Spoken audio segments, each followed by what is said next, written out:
Hey, my name is Fernando Cotto. My name is Jacob Lucius. My name is Joseph Arias. And we're doing the War of 1812. Hello.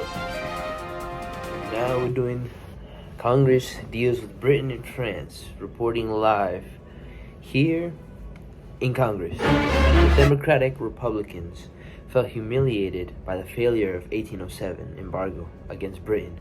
With persistent British abused the oceans and American Indian resistance in the West.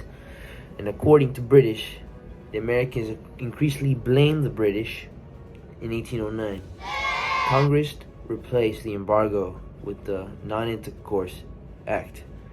Aimed at Britain and France, the act stated that the U.S. would resume trade with whichever of those countries lifted the restrictions on American shipping. Following a year of Congress passed legislation that went a step further. The Makin's Bill No. 2 restored trade with both Britain and France, but also promised that if either country actively recognized Americans, like the Britain and France recognized the neutrality, then the U.S. would resume trading sanctions against other countries. When France agreed to withdraw this decrease against American shipping, President Madison ordered sanctions against the British.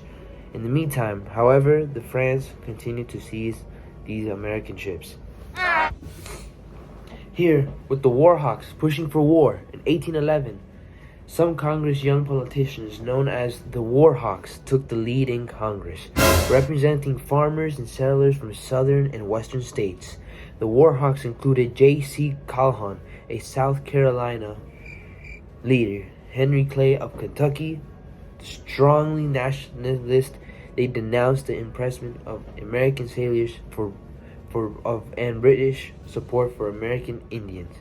The Warhawks pushed the war against Britain to restore national honor. They insisted that invading British held Canada would deprive the American Indians of their main source of arms, and for the Warhawks to drive the British out of North America.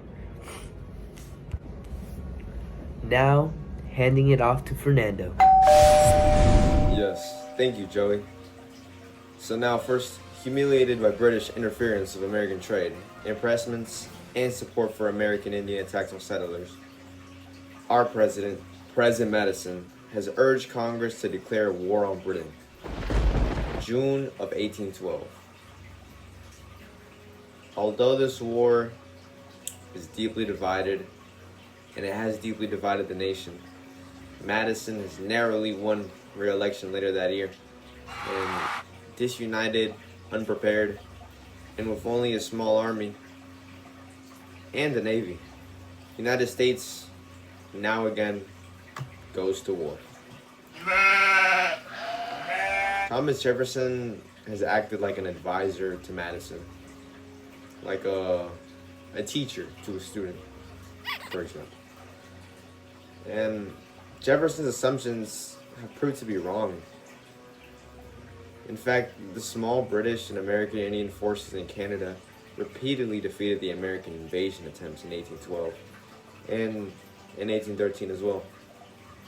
Reliance on the state militias have proved a disaster. Having had no professional training, many militiamen were just destroyed. They got destroyed, and they broke rank and fled when attacked. The American regular army, though, performed almost as poorly, so they were both very bad. Well, William Hull, a general, had surrendered Detroit to a much smaller British force commanded by Isaac Brock and assisted by American Indians led by Tecumseh. The British Army attacks. During 1812 and 1813, most of the British forces were in Europe, fighting Napoleon. In early 1814, however, the French's dictator defeat freed up thousands of British troops to fight in North America. During the summer and fall, the British took the offensive.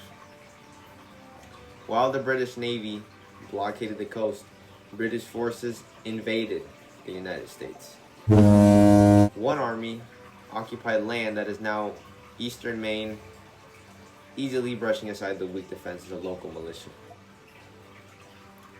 From Montreal, a second army invaded New York, one of the biggest places, while a third British force landed in Maryland and marched in Washington, D.C. So now the Americans are in very big trouble.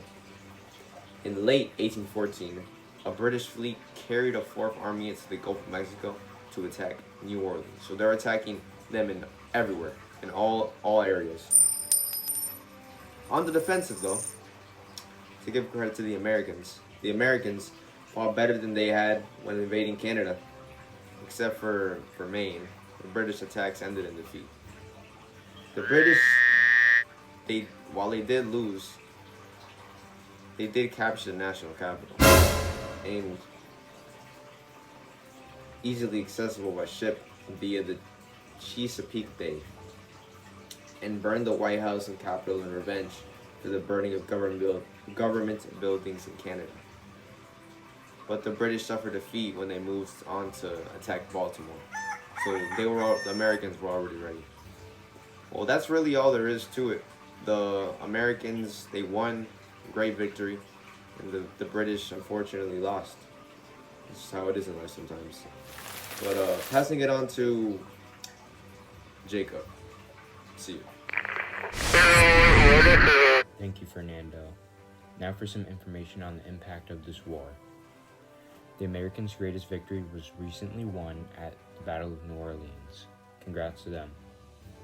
I just got word that a treaty was also signed, the Treaty of Ghent. This new treaty restores the previous boundaries. This war has caused some tension in the States. The Federalists are seeking more power after Jackson's victory in New Orleans. After this, the Federalists demanded amendments for the Constitution. Then, the Federalist Party died due to Madison ignoring their demands. Finally, some of the colonists that moved west ran into some natives.